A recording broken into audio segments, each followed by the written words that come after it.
जो पहले हमने पढ़ा था हमारे पाठ्य पुस्तक कृतिका का पाठ एक माता का अंचल। आज हम इस पाठ के प्रश्नोत्तर करेंगे। प्रश्नोत्तर करने से पहले एक बार पाठ को समझ लेते हैं ताकि प्रश्नोत्तर अच्छी तरह से समझ में आ जाए। सबसे पहले पढ़ते हैं हम लेखक परिचय। तो माता का अंचल पाठ के लेखक है शिवपूजन सहाय। शिवपूजन सहाय का जन्म बच्चों सन 1893 में गांव कुनवास जिला भोजपुर बिहार में हुआ। उनके बचपन का नाम भोलानाथ था। 10वीं की परीक्षा पास करने के बाद उन्होंने बनारस की अदालत में नकल नवीस की नौकरी की थी। उन्हें बचपन में घर में भोलानाथ नाम से जाना जाता था, भोलानाथ नाम से पुकारते थे और 10वीं तक की पढ़ाई उन्होंने की और वो परीक्षा उन्होंने पास की। उसके बाद बनारस में उन्होंने नौकरी कर ली।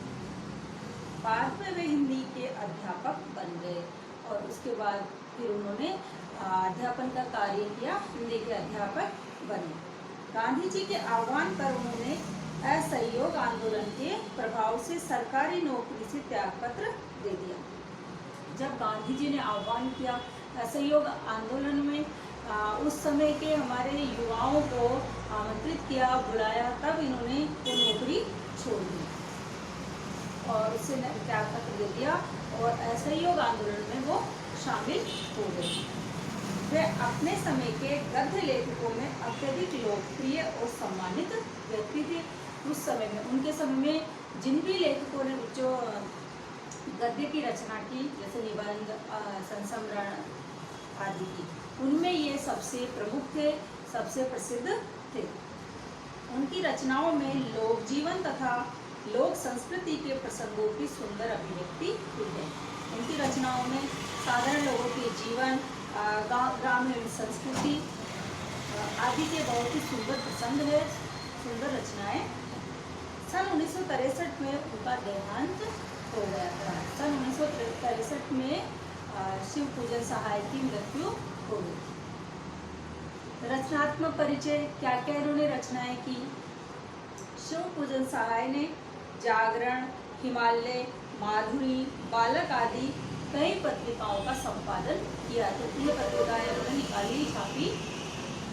वे हिंदी की प्रतिष्ठित पत्रिका मतवाला के संपादक मंडल के सदस्य रहे। संपादक मंडल जो उस मंडल में थे, उस ग्रुप में थे संपादन करने के में, उसमें वो हिंदी की सुप्रसिद्ध पत्रिका मतवाला में भी रहे थे। उनकी प्रकाशित प्रमुख गद्य कृतियाँ हैं।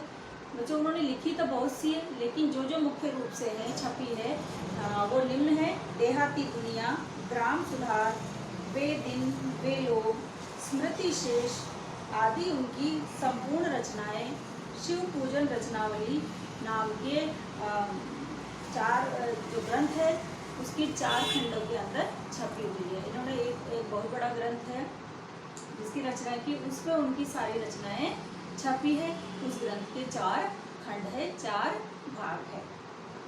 सन 1926 में प्रकाशित शिवपूजन सहाय का देहाती दुनिया हिंदी का पहला आंचलिक उपन्यास माना जाता है। इन्होंने देहाती दुनिया नाम से एक उपन्यास लिखा था जो ग्रामीण जीवन से ही सराबोर था। पूरी ग्रामीण जीवन से संबंधित घटनाओं का उसमें वर्णन था, जो 1926 में प्रकाशित हुआ था, छपा हुआ था। और ये हिंदी का पहला उपन्यास था। आंचलिक यानी कि क्षेत्र में, जिस क्षेत्र में आप रहते हो उस क्षेत्र के बारे में लिखा गया ये पहला उपन्यास था। और ये जो हम पाठ पढ़ा है हमने और इसका सारांश पढ़ेंगे, माता का अंचल, वो भी उस देहाती दुनिया का ही एक अंश है। बच्चों उसी से ही वो लिया गया है। माता का अंचल। अब पाठ का सार शिवपूजन सहाय के देहाती दुनिया उपन्यास से संकलित है।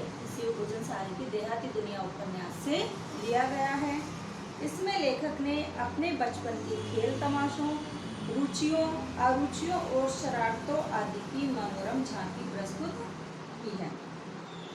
ये उपन्यास लेखक के बचपन से का जो अंश है, इस उपन्यास का जो अंश है माता का अंचल, इसमें उन्होंने अपने बचपन की समस्त झांकियों को प्रदर्शित किया है। क्या उनको पसंद था, क्या उनको नापसंद था, कौन कौन से वो खेल खेला करते थे, ये सब जो इस उपन्यास के अंदर ही निहित है। इसमें माँ की ममता, पिता का दुलार, लोकगीत आदि प्रसंग आत्मकथात्मक शैली में सम्मिलित है। माँ की ममता, माँ का स्नेह, पिता का प्यार, लोकगीत जिनकी तुकबंदियाँ हमने पढ़ी है, बच्चे खेल खेल में ही लोकगीतों के माध्यम से तुकबंदी कर लेते हैं। ये आदि प्रसंग आत्मकथात्मक शैली में इन्होंने सम्मिलित किए हैं, आत्मकथात्मक शैली में ये लिखे गए हैं। और पाठ का सार इस प्रकार है, ये पाठ का सार है। सबसे पहले है पिता से मिले संस्कार। बालक को पिता से क्या संस्कार मिले? बचपन से ही लेखक का लगाव अपने पिता से था। लेखक अपने पिता से ही बहुत स्नेह करते थे। वो पिता के साथ ही बाहर बैठक में सोया करते थे। माँ के पास तो केवल दूध पीने के लिए ही आते थे। लेखक का सारा काम पिता ही करते थे। उनके पिता प्रातःकाल होते ही नहा धोकर पूजा करने बैठते थे और लेखक को भी बच्चों अपने साथ ही उठा लेते थे और उनको भी नहला धुला करके पूजा के स्थान पर अपने साथ ही बैठा लेते थे। पिता उसे भी और फिर नहला धुलाने के बाद उनको भी वो वहाँ पर बैठा लेते थे और जब वो पूजा पाठ करते तो बालक उनसे ललाट पर भभूत लगाने के लिए जिद करता और वो उसके ललाट पर भी भभूत लगा करके उनको बम्बोला सा बना देते थे। पिताजी उसे भोलानाथ कहकर पुकारते थे। लेखक का नाम शिवपूजन सहाय था, लेकिन उनके लंबे बाल होना और वो उसी तरह से तिलक लगवा लेते थे, इसलिए उनको भोलानाथ ही पुकारते थे। लेखक अपने पिताजी को बाबूजी तथा माँ को मैया कहा करता था और लेखक अपने पिताजी को बाबूजी कहते थे और माता को मैया कहते थे। जब बाबूजी रामायण का पाठ करते थे तब लेखक उनकी बगल में बैठकर शीशे से मैं अपना मुंह देखा करता था। जब पिताजी रामायण का पाठ करते थे, पाठ पढ़ते थे, पूजा करते थे, तो लेखक पास में बैठे बैठे एक शीशा रखते थे अपने पास और उसमें अपनी शक्ल देखते थे और तरह तरह के मुंह बनाते रहते थे। और जब पिताजी उनकी तरफ तिरछी नजरों से देखते तो वो शर्मा जाते थे। पिताजी पूजा पाठ करने के बाद अपनी रामनामा बही में 1000 बार राम नाम लिखकर पाठ की पोथी के साथ बांधकर रख देते थे। लेखक के पिताजी का बच्चों रोजाना का नियम था कि अपनी बही में पोथी में एक उनके पास नोटबुक होती थी जिसके अंदर वो 1000 बार रोजाना नियम से राम नाम लिखते थे और फिर अपनी जो पूजा पाठ की पुस्तकें हैं उनके साथ ही उस नोटबुक को बांध करके रख देते थे। उसके बाद वो 500 बार राम नाम बही फिर गंगा जी में आटे की गोलियाँ फेंक करके मछलियों को खिलाने के लिए जाते थे। तो उसके लिए भी वो कागज़ के टुकड़े पे राम नाम लिखते और फिर वो टुकड़ा आटे में उनकी गोलियों के अंदर डाल करके आटे की गोलियाँ बनाते और उनको लेकर के गंगा नदी के किनारे मछलियों को खिलाने के लिए जाते थे। साथ में भोलानाथ भी उनके साथ रहते थे और वो पिताजी का इस प्रकार से मछलियों को दाना खिलाना देख करके मुझे बहुत अधिक आनंदित होते थे, बहुत प्रसन्न होते थे। और फिर पिताजी वहाँ से जब वापस आते तो भोलानाथ को अपने कंधे पे बैठा करके लाते और वहाँ पर वो मछलियों को भी जब दाना खिला करके वापस आते तो भोलानाथ को कंधे पर बैठा के लाते और जो भी कोई वहाँ रास्ते में पेड़ मिलते, जिस भी पेड़ की डाली झुकी हुई होती थी उस पर भोलानाथ को झुलाते हुए वहाँ आते। और बचपन में पिता भोलानाथ के साथ कुश्ती भी लड़ते थे, कुश्ती का खेल भी खेलते थे और वो उस लड़ाई के अंदर कमज़ोर होकर के अपने पुत्र भोलानाथ को जीतने का अवसर देते थे, जिससे भोलानाथ बहुत अधिक खुश हो जाते थे और प्रसन्न होते थे और हंसते रहते थे कि मैंने पिताजी को कुश्ती में हरा दिया है, पराजित कर दिया है। इस प्रकार से बाल सुलभ खेल वो करते रहते थे।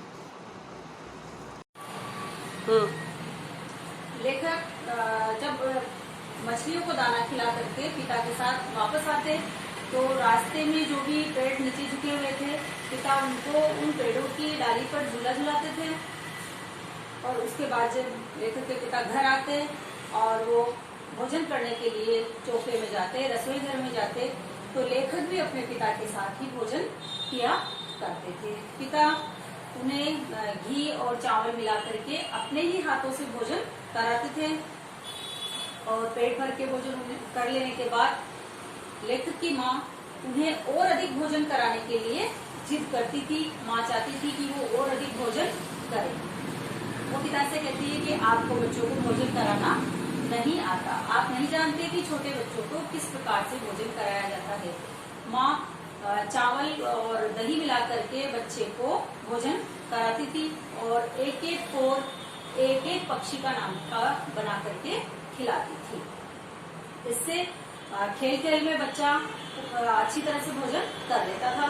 वो तोता, मोर, कौवा, मैना आदि के नाम से बच्चे को भोजन का ग्रास खिलाती थी और बोलती थी कि जल्दी से खा लो, नहीं तो ये टूट जाएंगे। और भोलानाथ जल्दी जल्दी से वो ग्रास खा जाते थे। इस तरह से एक मनोरंजन ढंग से और मनोरंजक ढंग से मनोरंजन करते हुए माँ अपने बच्चे को भोजन कराती है। और लेखक फिर तरह तरह की खेल खेलते रहते थे। भोजन करने के बाद में वो खेलने चले जाते थे। बहुत बार बुलाने पर भी लेखक वापस नहीं आते थे, तो माँ उन्हें जबरदस्ती पकड़ करके लेकर आ जाती थी। लेखक रोते चिल्लाते रहते थे, लेकिन माँ नहीं मानती थी और उनके सिर में सरसों का तेल लगा देती थी और फिर उन्हें नहलाती, बाल गुड़ती, चोटी बनाती, उसमें एक रिबन बांध देती थी और फिर काला टीका लगाती। और इसके बाद वो पिता की गोद में आते रोते हुए वहां से चले जाते। और बाहर उन्हें लेखक को बच्चों का एक झुंड मिलता, तो जाते ही वो बच्चों में मिल जाते और खेलने लग जाते थे। ये बच्चों बाल सुलभ बात है कि छोटे बच्चे अपना गुस्सा, रोना थोड़ी देर में भूल जाते हैं और अगर उनको उनके मित्र मिल जाए, पसंद का खेल मिल जाए, तो वो सब भूल जाते हैं।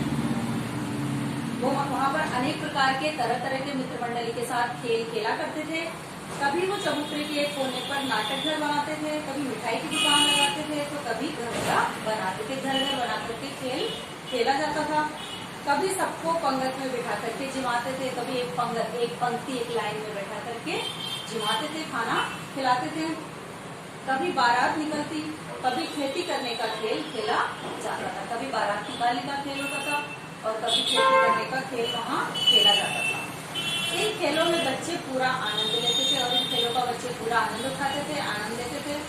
इसके साथ ही वे हुल्लड़बाजी और मस्ती भी करते थे, शोर शराबा करते थे, हाफुल्ला करते थे और खेल खेलते हुए बच्चे बहुत ही आनंदित हुआ करते थे। और बच्चे कभी कभी किसी राह चलते वाले को भी चिढ़ा देते थे, तरह तरह की तुकबंदियां करते रहते थे। एक दिन आंधी के बाद बच्चों बहुत जोरदार बारिश आ गई और सभी बच्चे जब बारिश आ गई तो पेड़ों को चिपक गए, पेड़ों से सट गए कि बारिश में वो अगर पेड़ के चिपके रहेंगे, पेड़ को पकड़े रहेंगे तो बहेंगे नहीं। इस कारण से वर्षा बंद होने पर वहाँ बहुत से बिच्छू नजर आए और जैसे ही बारिश बंद हुई और बारिश के कारण बहुत सारे मिट्टी में दबे हुए बिच्छू बाहर आ गए, तो बच्चे उन्हें देख करके भाग खड़े हुए। क्यों भाग खड़े हुए? क्योंकि उन्हें बिच्छुओं से बहुत अधिक डर लग रहा था, वो डर गए। उन बच्चों में बेजू बड़ा ढेर था। उन सभी बच्चों में बेजू नाम का एक बच्चा बहुत ही अधिक नटखट और शरारती था। संयोग से उसे सामने से मूसम तिवारी मिल गए। वे बहुत बुरे व्यक्ति थे। ऐसा जो हुआ कि एक वहाँ के गांव के एक व्यक्ति जिनका नाम था मूसम तिवारी, उन्हें बच्चों को रास्ते में मिल गए। वो वृद्ध व्यक्ति थे और बच्चे सब मिल करके उनको चिढ़ाने लगे और मूसम तिवारी उनके पीछे पीछे भागे, लेकिन बच्चे वहां से भाग गए। उनकी पकड़ में एक भी बच्चा नहीं आया, तो मूसम तिवारी जाकर के बच्चों के विद्यालय में उनकी शिकायत कर दी। सब बच्चे वहां से भाग के अपने घर की ओर चले। तो बच्चों के उनके लेखक के विद्यालय में अध्यापक थे, उन्होंने विद्यालय से 4 बच्चों को लेखक और बेजू को पकड़ने के लिए भेजा। बेजू तो वहां से भाग गया, लेकिन वो बच्चे लेखक को पकड़ के विद्यालय में ले आए और वहां पर अध्यापक जी ने उन्हें सजा दी, दंड दिया। जब लेखक के पिताजी को पता चला कि इस प्रकार से लेखक को सजा मिली है, दंड मिला है, तो वो वहाँ पर विद्यालय में गए और वहाँ गए तो क्या देखते, लेखक बहुत जोर जोर से रो रहे थे और अध्यापक जी से उन्होंने प्रार्थना की, विनती की और कभी ऐसी गलती नहीं की करेगा, इस तरह का वचन दिया और वो लेखक को लेकर के आए। लेखक रोए जा रहे थे। रास्ते में जैसे ही उन्हें बच्चों का झुंड मिला, अपने पिताजी की गोद से उतरे और रोना भूल गए। फिर बच्चों के साथ खेलने निकल गए, वहां से बच्चों के साथ खेलने के लिए चले गए। सारे लड़के मकई के खेत में घुस गए, सभी बच्चे वहाँ मकई का खेत था उसमें चले गए। वहाँ चिड़िया दाना खा रही थी तो सब उन चिड़ियों पर पत्थर मार मार कर उनको भगा रहे थे। लेखक एक साइड खड़े खड़े ये खेल देख रहे थे, लेकिन बच्चों को एक भी चिड़िया पकड़ने नहीं आई थी और पास में लेखक के पिता भी खड़े हुए ये देख रहे थे। ये खेल खत्म हुआ, उसके बाद बच्चों ने क्या किया कि बारिश का पानी जगह जगह पर भर गया था और ऊंचे टीले पर वहां पर एक चूहे का बिल था। चूहों ने बिल बना रखा था, उस बिल में पानी उलीचने लगे, ऊपर की ओर नीचे से ऊपर की ओर पानी फेंक रहे लगे और बिल में डालने लगे। और बिल तो बच्चों चूहों के द्वारा बनाया जाता है, लेकिन उसमें सांप रहने लग जाते हैं। तो जैसे उसमें पानी गया, सांप गुस्से से बाहर आ गया और बच्चों ने तब उसमें से सांप निकलते हुए देखा तो सभी वहां से चिल्लाते हुए भाग गए, रोते चिल्लाते बेतहाशा वहां से भागे। किसी को अपना कोई होश नहीं था, कोई एकदम से सीधा गिरा, कोई उल्टा गिरा, किसी के पैर छिल गए, किसी का सिर फूटा और किसी के तलवों में चप्पल इधर उधर छूट गई तो कांटे चुभ गए। इस तरह की स्थिति में सब बच्चे वहां से भागे। बालक भोलानाथ भी रोता रोता वहां से भागा अपने घर की ओर सीधा। बरामदे में पिताजी बैठे हुए थे, लेकिन उसने और पिताजी ने उसे आवाज भी दी, लेकिन उसने पिताजी की आवाज नहीं सुनी और सीधा भाग करके अपनी माँ की गोद में जाकर के बालक भोलानाथ छिप गया। बहुत अधिक घबराया हुआ था, उसके मुंह से घबराहट के मारे किसी भी प्रकार की आवाज नहीं आ रही थी। लेखक बेतहाशा दौड़ते हुए जाकर माँ की गोद में छिप गए और रोने लगे। माँ उस समय कुछ काम कर रही थी, चावल साफ कर रही थी। बच्चे को देखकर उन्होंने काम छोड़ दिया और वो कांपने लगी, वो भी घबराने लगी। बच्चे की ऐसी स्थिति, गंभीर हालत को देख कर और वो बच्चे से बार बार रोने का कारण पूछने लगी, लेकिन लेखक बोलने में असमर्थ थे और वो कारण नहीं बता पाए। घर में रोना पीटना मच गया, माँ भी रो रही, वो भी रो रही। उनके रोने की आवाज सुन करके पिताजी वहाँ आए और भोलाराम को अपनी माँ की गोद से उन्होंने लेना चाहा, लेकिन वो बिल्कुल भी उनकी गोद में नहीं आए। जबकि भोलानाथ माँ से ज्यादा पिता से मिले थे, पिता के साथ ही रहते थे, खाना पीना सोना खेलना सब पिता के साथ ही करते थे, लेकिन अभी वो पिता की गोद में बिल्कुल भी नहीं आए और पूरा वो कुछ बोल ही नहीं पा रहे थे, सा इस तरह से स्पष्ट उच्चारण कर रहे थे और भय से कांपते जा रहे थे। माँ उन्हें बार बार गले लगा रही थी। लेखक के पिता बार बार गोद लेना चाह रहे थे, लेकिन वो पिता के पास आना ही नहीं चाह रहे थे और माता के आंचल में और अधिक छिपे ही जा रहे थे। बच्चे हमारी कहानी का सारांश है जो पूर्ण हुआ और इस कहानी से हमें ये शिक्षा मिली या ये सीखा हमने कि बच्चा पिता से कितना भी प्यार करे, कितना भी स्नेह करे, लेकिन अपनी परेशानी में अपने माँ के पास ही जाता है, माँ को ही वो पुकारता है, माँ को ही याद करता है। उसी प्रकार से भोलानाथ भी अपने पिता से बहुत अधिक स्नेह करते थे, लेकिन फिर भी वो माँ के पास ही विपत्ति में गए। अब हम एक बार इसके शब्दार्थ पढ़ लेते हैं, फिर उसके पश्चात इसके प्रश्नोत्तर करेंगे। अंचल, अंचल है, अंचल का मतलब होता है आंचल और गोद। तड़के, तड़के सुबह के समय को तड़के बोलते हैं। मृदंग, मृदंग होता है बच्चों एक तरह का वाद्य यंत्र बजाने का यंत्र, मृदंग कहलाता है। लिलाट, लिलाट होता है ललाट, मस्तक। त्रिपुंड, आड़ा 3 लकीरों का तिलक, जैसा शिव जी के आड़ा तिलक होता है वो होता है त्रिपुंड। अर्धचंद्राकार जैसी 3 रेखाएं होती है, आधे चंद्रमा की जैसी 3 रेखाएं बनी होती है, उसे त्रिपुंड कहते हैं। भभूत, भभूत होती है भस्म, राख, रमाना, लगाना, रचाना, शरीर पर लगा लेना। बम गोला, बम बोला भगवान शिव जी का दूसरा रूप। आईना, आईना होता है दर्पण, शीशा, कांच जिसे कहते हैं। निहारा, निहारा होता है देखा या देखना। विराजमान, बैठ जाना, उपस्थित होना।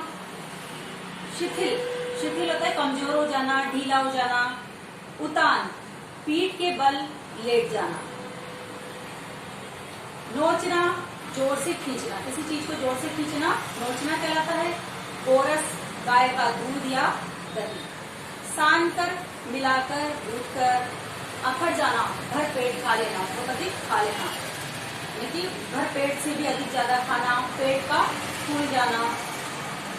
ठोर, ग्रास, ठोर होता है स्थान, जगह, अवसर। मर्द हुए मर्द, पुरुष। महतारी, माता। कड़वा तेल, सरसों का तेल। बोध कर, पूरा लथपथ कर देना, खोदना, सराबोर कर देना। बोध कर का मतलब होता है लथपथ कर देना, सराबोर कर देना, पूरी तरह से लेट देना। उबटना, उपटन लगाना, मालिश करना, स्नान कराना। बाट जोना, किसी चीज का इंतजार करना। हम जोलियों, हम जोली होते हैं हम उम्र, हम साथ खेलने वाले, मित्र जिसे कहते हैं, साथी कहते हैं। सरकंडा, ये एक तरह की घास होती है। चंदोआ, चंदोआ छोटा शामियाना, छोटा शामियाना या टेंट। ढेले, जो मिट्टी के गोल गोल टुकड़े होते हैं। ठीकरा, किसी मिट्टी के बर्तन का टूटा हुआ हिस्सा। घरौंदा, कच्चा घर। आचमनी, पूजा में जो चरणामृत जिससे लिया जाता है वो चम्मच नुमा पात्र। किसान, किसान कहलाता है पीसा हुआ आटा। चुनार, चुनार होता है भोज, भोजन, दावत। और जीना, भोजन करना, खाना खाना। लोटपोट होना, लोटपोट होना एक प्रकार का मुहावरा है। हंस हंस करके लोटपोट होना, हंस हंस करके दोहरा होना। कनस्तर, टीन का एक खाली पीपा होता है। तंबूरा, जो तुमड़े से बनी हुई वस्तु होती है, ये जंगल में एक पेड़ होता है विशेष प्रकार का जिससे आती है वो तुमड़े, और वो सूखने के बाद उससे सन्यासी लोग भी अपना कमंडल बना लेते हैं। अमोला, आम का उगा हुआ छोटा पौधा। कुल्हिए, मिट्टी का लोटा। कलसा, कलश, मंगल घट, पूजा में काम में लिया जाने वाला घड़ा घट। खटोली, छोटी सी खाट। ओहार, जो पर्दे के लिए डाला गया वस्त्र, कपड़ा, जैसे पालकी पर ओहार डालना, पर्दा लगाना। उघाड़ कर, हटा करके, खोल कर। घिरनी, चक्री। मोट, मोट होता है चरस, जो कुएं में से पानी निकालते हैं इससे। हल जुआटा, बैलों को हल पर जोतने वाला जुआ, जिससे जिस लकड़ी से बना हुआ लकड़ी से होता है, जिससे बैलों को हल पर जोता जाता है। कियारी, क्यारी। कसोरे, मिट्टी के बने छोटे से कटोरे, कसोरे कहलाते हैं। बटोही, बटोही होता है कोई राहगीर, पथिक, रास्ते जाता व्यक्ति बटोही कहलाता है। रहरी, रहरी अरहर, अरहर को रहरी कहते हैं। वर, दूल्हा। खसूट, खब्बीस, एकदम बुरी शक्ल का लुटेरा, डाकू जैसा। जमाई, दामाद। पट पड़ना, पैसा, पैसा। छितराई, फैल गई। बिलाई, बिलाई का मतलब बिल्ली भी होता है, और विलीन हो जाना, नष्ट हो जाना। पट पड़ना होता है समाप्त हो जाना। अठई, कुत्ते के शरीर में रहने वाले कीड़े, छोटा कीड़ा। अठई क्या कहलाता है? छोटा सा एक कीड़ा होता है जो जानवर के शरीर में रहता है। बरखा, वर्षा। चोखा, अच्छा। 9-2-11 हो जाना, ये भी मुहावरा है। भाग जाना। खबर लेना, ये भी मुहावरा है। किसी को सजा देना, दंड देना। चिरोरी, विनती करना, प्रार्थना करना, ये चिरोरी कहलाता है। अलापना, राग अलापना या कुछ भी अलापना, लंबे स्वर में लगातार कोई बात बोलते ही जाना, बोलते जाना, नहीं रुकना, बच्चों अलापना कहलाता है। चिड़ई, चिड़िया। पराई पीर, दूसरों की पीड़ा। उलीचा, उड़ेला, हाथों से डाला। बेतहासा, अत्यंत घबराकर, तेजी से। अंटाचिंत, पूरी तरह से चित्त हो जाना, बेहोश की स्थिति में हो जाना। छल्ली होना, छेद छेद होना। ओसारा, ओसारा होता है बरामदा। अमनिया, साफ करना। कुहराम मचना, रोना धोना, हाय तौबा करना। लुके छिपे, रोंगटे खड़े होना। अत्यधिक भयभीत होना, बहुत अधिक डरना। ये थे हमारे शब्दार्थ। अब हम करते हैं हमारी पाठ्य पुस्तक के प्रश्न। पहला प्रश्न है बच्चों, प्रस्तुत पाठ के आधार पर यह कहा जा सकता है कि बच्चे का अपने पिता से अधिक जुड़ाव था, फिर भी विपदा के समय वो पिता के पास न जाकर मां की शरण लेता है। आपकी समझ में इसकी क्या वजह हो सकती है? प्रस्तुत पाठ के आधार पर यह कहा जा सकता है कि बच्चे का अपने पिता से अधिक जुड़ाव था, फिर भी विपदा के समय वह पिता के पास न जाकर मां की शरण लेता है। आपकी समझ में इसकी क्या वजह हो सकती है? बच्चों देखो, सभी की राय अलग अलग होती है, सभी की सोच अलग अलग होती है, लेकिन ये पाठ पढ़ करके हमें क्या लगा? हमें ऐसा महसूस हुआ कि, और ये भी हमने पढ़ा कि बच्चा ज्यादा से ज्यादा समय अपने पिता के साथ ही रहता था। बचपन में बालक का अपने पिता से अधिक लगाव था। बचपन में बच्चा और बालक जो भोलानाथ है वो अपने पिता के साथ ही ज्यादा रहता था। क्योंकि बच्चा किस कारण से था लगाव? क्योंकि भोलानाथ अपने पिता के साथ ही बाहर बैठक में सोया करता था। पिता ही उसे नहलाते धुलाते थे, वे ही पूजा पाठ के समय भी साथ ही लेके बैठते थे और भोजन भी पिता ही कराते थे। भोलानाथ के साथ पिता खेलते भी थे, उसका ध्यान भी रखते थे, घुमाने भी लेके जाते थे। लेकिन विपदा के समय उसे अत्यधिक प्यार की जरूरत थी। लेकिन जब विपत्ति हुई तो परेशानी आई तो उसे और भी अधिक प्यार की आवश्यकता थी। वह ममत्व भरा प्यार उसे माँ की गोद में ही मिल सकता था। पिता चाहे कितना ही स्नेह कर ले, लेकिन ममत्व भरा प्यार तो उसमें माँ से ही प्राप्त होता था। जितना माँ से मिल सकता था उतना ममत्व भरा प्रेम पिता से नहीं मिल सकता। विपदा से त्रस्त बालक, विपदा से परेशान बालक की दशा देखकर माँ भी रोने लगती है। जब माँ ने देखा वो रो रहा है तो माँ भी रोने लग जाती है और बड़े लाड से, बड़े प्यार से उसे छाती से लगा लेती है। इससे ये स्पष्ट हो जाता है कि विपदा के समय बच्चे को माँ याद आती है कि माँ ये नहीं देखती वो मिट्टी में सना है, कीचड़ में सना है या उसके खून बह रहा है। वो ये सारी चीजें नहीं देखती, वो उसको जैसी वो स्थिति है वैसी में ही वो गले से लगा लेती है। इसी कारण से बच्चे को माँ अधिक याद आती है और उसे माँ के आंचल में ही अधिक स्नेह एवं सुरक्षा की अनुभूति होती है और बच्चे को माँ के आंचल में ही अधिक सुरक्षा की प्राप्ति होती है, महसूस होती है। यह था हमारा पहला प्रश्न। अब हम दूसरा प्रश्न हल करेंगे। आपके पिता से भोलानाथ अपने साथियों को देखकर सिसकना क्यों भूल जाता है? आपके विचार से भोलानाथ अपने साथियों को देखकर सिसकना क्यों भूल जाता है? बच्चों ये तो एक बाल सुलभ बात है कि सभी अपने मित्रों को देख करके रोना धोना जो भी है परेशानियां हैं सब कुछ को भूल जाते हैं। मित्र से जब बात करते हैं तो सारी परेशानियां दुख सब वो भूल जाते हैं। वैसा ही भोलानाथ के साथ भी हुआ। ये एक मनोवैज्ञानिक तथ्य है, ये वास्तविकता है कि बच्चों को खेलने में अपार आनंद की अनुभूति होती है। जब मित्रों का संग होता है, खेल होता है तो बच्चे बहुत अधिक आनंदित होते हैं।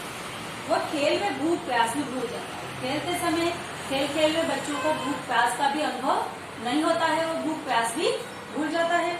लेखक जब मैया के द्वारा बालों में तेल डालने, उन्हें गूंथने और काला टीका लगाने पर बाल इच्छा के विपरीत सिसकने लगता है। क्योंकि तेल लगाना, नहलाना, धुलाना ये सारी बातें बच्चों को एकदम से अच्छी नहीं लगती है। तो क्यों कारण है कि वो उनके खेलने में बाधा उपस्थित हो रही थी और मित्र तो उनके खेल रहे थे और माँ उन्हें पकड़ के लेके आई। तो इस कारण से वो रो रहे थे और रोते रोते सिसकते सिसकते जब वो बाहर आता है तब बाहर खड़े अपने साथियों को देखकर उसे खेलने की वापस याद आ जाती है। पहले वाले दुख को भूल जाता है और उसके आनंद की अनुभूति होने लगती है और उन्हें आनंद भी प्राप्त होता है और ये बात वापस याद आ जाती है कि खेल खेलने से उन्हें कितना आनंद, कितना चैन सुकून मिलता है। इसलिए वो रोना सिसकना भूल जाता है और उस बात को बिल्कुल ही भूल जाता है। अब हम हमारा प्रश्न 3 हल करेंगे। आपने देखा होगा कि भोलानाथ और उसके साथी जब जब खेलते खाते समय किसी न किसी प्रकार की तुकबंदी करते हैं। आपको यदि अपने खेलों से जुड़ी तुकबंदी याद हो तो लिखिए। आपने देखा होगा कि भोलानाथ और उसके साथी जब जब खेलते खाते समय किसी न किसी प्रकार की तुकबंदी करते हैं। आपको यदि अपने खेलों से जुड़ी तुकबंदी याद हो तो लिखिए। आप सभी को अपने खेलों से जुड़ी तुकबंदियां याद होगी, क्योंकि आप आपस में बोलते रहते हैं, सुनाते रहते हैं, बताते रहते हैं। तो वैसे ही आपको कोई भी तुकबंदी याद हो तो आप कोई सी भी लिख सकते हैं। यहाँ मैं आपको कुछ बताती हूँ। आओ हम सब मिलकर खेले खेल, खूब मचाएं रेलम फेल। हम सब मिलकर खेले चोरा चोरी, मैया से मत कहना भाग भगोरी। हम खेलेंगे खेल कबड्डी, तुम भी रहना नहीं फिसलती। तो ये है कि एक तुकबंदी, ऐसी जो भी आपको याद है वो तुकबंदी जो आपको इसके आंसर में लिखनी है। अगला प्रश्न है हमारा, भोलानाथ और उसके साथियों के खेल और खेलने की सामग्री आपके खेल और खेलने की सामग्री से किस प्रकार भिन्न है। भोलानाथ और उसके साथियों के खेल और खेलने की सामग्री आपके खेल और खेलने की सामग्री से किस प्रकार भिन्न है। उस समय में और इस समय में बच्चों बहुत अधिक परिवर्तन आ गया है। खेलों में भी अंतर आ गया है और खेलने की सामग्री में भी अंतर आ गया है। पहले के बच्चे अधिक समय तक बाहर ही खेलते थे।